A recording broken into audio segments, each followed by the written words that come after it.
The better this house trapped heat, the more dangerous it became. That is the real paradox of the Viking Longhouse. It was not simply a cozy wooden hall under the snow. It was a survival machine built around one brutal compromise. Keep enough warmth inside to live, but let enough smoke escape so the people inside did not slowly poison themselves. Start with the evidence modern eyes would notice first, not the romance of a fire, not the image of warriors drinking in a great hall.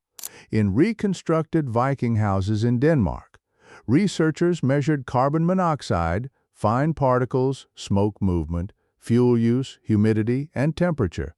The house could stay warmer than the air outside, but the air inside was often filthy. So the better question is not, how did Vikings stay warm? The sharper question is, why did a system this dirty still make sense? If that kind of old building physics matters to you, subscribe to Frost and Fire Lore. Because this story is not about nostalgia. It is about the price humans once paid for heat. Today we treat heating as a machine problem. A thermostat drops, a furnace starts, a fan moves warm air into empty rooms, leaky corners and hallways nobody is using. But in a North Atlantic farm, fuel was labor. Every stick had to be cut, dried, hauled, guarded, and burned with care. A bad house did not just waste energy, it wasted human effort. Between roughly 793 and 10,066, Scandinavian families built longhouses across Norway, Denmark, Iceland, Greenland, and other Norse settlements. These buildings could be modest farm shelters or huge halls. Some were only around 15 meters long, others stretched far longer. Length could show wealth, livestock, labor power, and status. But one measurement stayed surprisingly disciplined. The width usually remained narrow, often around 5 to 7 meters. That detail matters more than the dramatic length. A narrow building reduces the distance a single central fire must reach.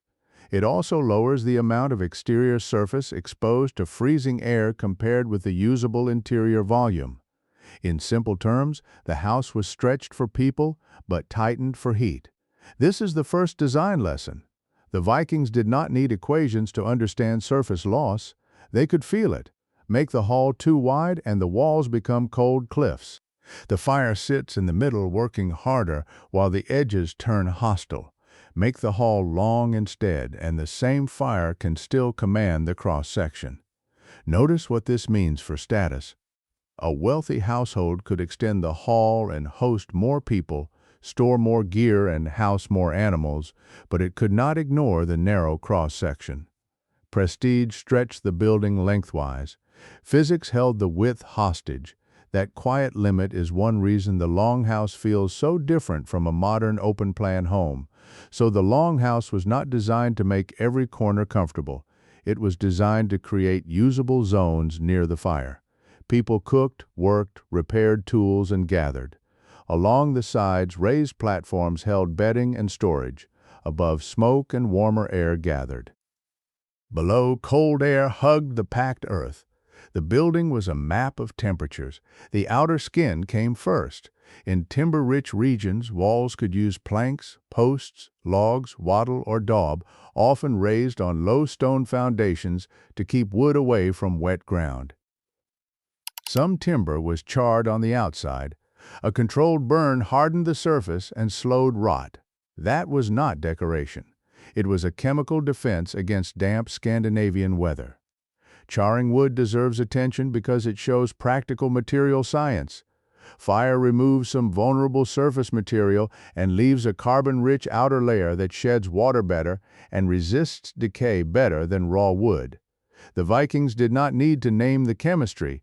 They only needed to see which posts lasted after years of rain, frost, and damp soil. Iceland forced a different answer. Good structural timber was scarce. Imported wood was precious. Native birch was limited. So builders leaned into what the land offered: stone, earth, grass, and turf. They stacked thick turf blocks over stone footings and used a lighter timber frame where wood was available. The wall became less like a fence and more like a living earth bank. Turf worked because it trapped air. Dry pockets inside roots, soil, and grass slowed heat transfer. The mass of earth also resisted sudden temperature swings. When the air outside dropped quickly, the wall did not instantly follow. It absorbed change slowly. That lag gave the people inside time. In winter, a few hours of delay could decide whether a room stayed habitable overnight. The roof added another problem and another solution.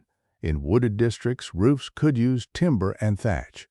In Icelandic turf houses, earth could cover the roof as well, turning the whole structure into a low mound. That heavy cap reduced heat loss upward, but it also made smoke management harder because the roof was not just a lid, it was part of the breathing system. Underfoot, the floor was not a modern insulated slab. It was packed earth, sometimes treated with ash to control moisture and smell. That floor held the coldest air because cold air is denser and sinks. Anyone sleeping directly on it would lose heat fast, so the interior layout had to lift bodies away from the worst layer of air. The ash on the floor was not random dirt. Ash can absorb moisture, soften smells, and make a hard earth floor easier to manage around a fire. But it also shows the house was not separated from combustion. Cooking, heating, light, bedding, and dirt all shared one envelope. There was no clean mechanical room hidden behind a wall. That is where the raised side platforms come in. These wooden benches, often called pallar in Old Norse contexts, were not just seats. They were beds, work surfaces, storage zones, and thermal positioning devices. Cover them with straw, wool, and animal skins, and the sleeper is moved above ground chill, closer to radiant heat, but still below the heaviest smoke. Now look at the center. The long fire, often described as a long hearth, was usually an elongated fireplace set into the living space. It was not a metal stove. It was a trench or hearth area lined with stone. Flat stones around and under the fire did something the flame itself could not do. They stored time. Air heats quickly and cools quickly. Stone behaves differently. It takes longer to warm, but once hot, it releases energy slowly. During the day, the cooking fire heated the hearthstones. At night, when the flames were banked, buried in ash, or allowed to fade, those stones kept radiating a low, steady warmth into the room. This was the Longhouse version of a thermal battery. It did not create heat for free. It stretched the usefulness of each burn. A family could reduce the fire after dark and still receive stored radiant warmth. Archaeologists often find hearthstones smoothed, darkened, cracked, or slightly sunken from repeated heating. The floor remembers what the written record forgot, but a stored fire still begins as an open fire. And an open fire inside a closed building creates the second enemy, smoke. A modern person would ask why they did not simply install a chimney. The answer is that a chimney solves one problem by creating another. It can remove smoke, but it can also pull precious heat out of the house. Many Viking longhouses had no chimney in the modern sense. Smoke escaped through a roof opening, often discussed in Norse contexts as a smoke hole or lorry, along with smaller wind openings or wind eyes where the building allowed them. Hot gases rose because they were lighter than the cooler air below. That vertical movement created layers. The upper layer could be smoky, hot, and unpleasant. The lower occupied zone could remain more breathable. This was not clean air by modern standards. It was managed bad air. The roof hole had to release enough smoke to prevent collapse of the living zone, but not so much hot air that the fire became a wasteful outdoor bonfire under a roof. That balance was delicate. Experimental work in reconstructed houses showed smoke collecting above interior ceilings and upper spaces, while people naturally stayed low and near the fire where light, warmth, and relatively better air overlapped. A ceiling or overhead platform could accidentally become a smoke trap. Useful for storage, dangerous for sleeping. Fresh air still had to enter. If it leaked randomly through wall cracks, it made cold drafts across sleeping areas. A smarter intake brings cold air close to the fire, where it is heated almost immediately. The principle is simple. Do not let winter air pass through people first. Feed it to the flame before it crosses the room. That is passive convection. Fire warms air. Warm air rises. Rising air pulls replacement air from below. Place the inlet poorly, and the house becomes a draft tunnel. Place it near the hearth, and the same airflow that feeds combustion also reduces discomfort. No fan, no ductwork, just pressure, buoyancy, and placement. Fire management mattered as much as architecture. Dry split wood burns hotter and cleaner than damp. Smoldering fuel. Too little air makes smoke. Too much air steals heat. The best operator was not the person who made the largest flame. It was the person who could keep a useful fire alive without filling the hall with bitter gray air. Then came the heat source modern houses almost never admit: animals. In cold months, livestock could share part of the structure. Cattle, sheep, and goats were not brought inside only because owners loved them. Their bodies were warm engines. A cow or a group of sheep released steady metabolic heat while also staying protected from weather. This animal section, often called a buyer or foes in Norse farming contexts, turned biology into part of the heating budget. Body temperatures around 37 to 39 degrees Celsius meant every animal leaked heat into the enclosure. It was not enough to replace the hearth, but at night, when fire output fell, that background heat mattered. Now the design becomes clearer. The Longhouse combined stored heat from stone, insulation from turf, controlled air movement from roof openings, raised sleeping surfaces, and biological heat from livestock. None of these parts was impressive alone. Together they made a house that did not need to be uniformly warm. It only needed to protect the living zones. That is why comfort is the wrong word. The goal was sufficiency. The room could be dim. The floor could be cold. The upper air could be smoky. The benches could be crowded. What mattered was that the family, tools, stored food, and animals crossed the coldest months without the building, losing heat faster than people could replace it. There was one rare exception that almost sounds modern. At Reykholt in Iceland, the world of Snorri Sturluson was connected to geothermal hot water. Snorri lived in the 13th century, not the 11th. The famous Snorralog hot spring is tied to his estate, and accounts of the site describe hot water being led from a nearby spring through stone-built channels. That does not mean every Viking longhouse had radiant floor heating. It means Iceland gave a few powerful farms access to a different energy source. Where hot water was available, builders could move heat without smoke and without hauling fuel. The method changed. The core idea stayed the same: capture available heat, guide it, and release it where people needed it. This is the point many modern retellings miss. The longhouse was not primitive because it lacked machines. It was sophisticated because it coordinated weak forces. Soil delayed heat loss. Stone stored radiation. Smoke stratified. Animals emitted body heat. Openings controlled pressure. The builders were not guessing randomly. They were testing cause and effect across generations.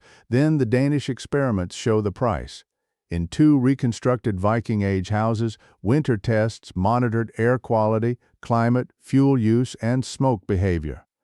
The houses were heated for 15 weeks, with 13 weeks inhabited by small groups. They were roughly 5 by 12 meters, with central fireplaces, roof openings, side platforms, and reconstructed living conditions. The experimental houses also show why the word cozy can mislead us. Mean indoor temperatures around 15 to 17.5 degrees Celsius were workable, not luxurious. The outside air averaged about 10 degrees colder. The house did its job, but warmth was uneven. One side of a person could face radiant heat, while the other side still felt cold. That unevenness shaped behavior. People did not randomly occupy the hall. They clustered where heat, light, and breathable air overlapped. They avoided the high smoke layer. They used platforms because the vertical position of the body mattered. In this house, architecture did not only contain life, it instructed people where to sit, sleep, cook, and breathe. The numbers were hard to ignore. Daily particle levels were far above modern health guidelines. Carbon monoxide in occupied areas around the fireplace ranged from 5.5 to 22 parts per million in reported measurements. Fine particles reached daily levels up to 3.4 milligrams per cubic meter, with short peaks much higher. The house was warm enough, but the air was punishing. That is the hidden cost of the Viking heating system. The same envelope that slowed heat loss also reduced dilution of smoke. The same roof opening that preserved warmth also failed when wind pushed the wrong way. The same fire that cooked food and heated stone released gases and particles into the lungs of the people closest to the hearth. Why not make the smoke hole larger? Because a larger opening can turn the whole building into a chimney. Hot air leaves faster. Cold air enters harder. Fuel demand rises. The people may breathe a little better and freeze sooner. The Longhouse lived between those two failures, too closed, and the air poisons you, too open, and the heat disappears. This is where the failure points become practical. A Longhouse fails when the width grows beyond the reach of the hearth. It fails when turf stays wet and loses insulating value. It fails when roof openings fight the wind instead of working with it. It fails when fuel smolders. It fails when sleeping zones move too high into the smoke layer. Modern builders should not copy the dangerous parts. Do not put an open wood fire inside a sealed room and call it ancient wisdom. The safer lesson is the physics beneath the danger.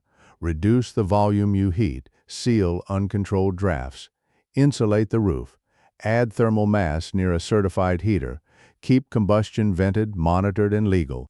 A low-cost modern version might be as simple as thick curtains, draft ceiling, rugs over cold floors, a masonry surface near a safe stove, and a carbon monoxide alarm that actually works.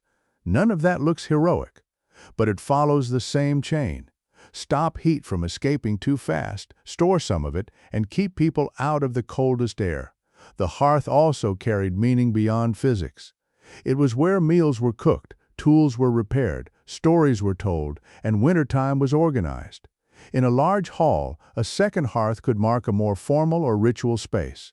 Fire separated the controlled human world from darkness outside. Warmth was social before it was mechanical. That is why hearthstones mattered. They were not just hot rocks, they were the physical center of a household. A family could leave a farm, but the burned floor and stone setting remained as evidence of repeated winters. Archaeology finds the marks because fire writes slowly into material. Smoke stains, stone stress, floor layers, and ash become the archive. Similar patterns appear in many cold climate traditions. Different cultures used different shapes, materials, and rituals, but the same question kept returning. How do you make limited fuel last through a dangerous night? Some used turf, some used stone, some used raised beds, some used animals. The forms changed because the materials changed. The modern world has better tools. Heat pumps, sealed stoves, insulation, sensors, and mechanical ventilation can do what a Viking house could not: separate warmth from smoke. But modern houses often forget the older discipline. They spend energy after the building has already leaked it. The Longhouse forces a harder question. Where is the heat actually going? So the Viking Longhouse should not be romanticized. It was smoky, dark, crowded, and risky, but it should not be dismissed either. It was a serious answer to a serious environment. Its builders arranged earth, timber, stone, air, animals, and fire into one working system. The result was not comfort as we define it. It was survival by design, and that is the lesson worth keeping. Heat is not only something you produce, it is something you direct, delay, store, and protect. The old builders knew this without formulas because failure punished every mistake. If this kind of forgotten engineering matters to you, subscribe to Frost and Fire Lore. And tell us this: which old heating principle should modern homes bring back first?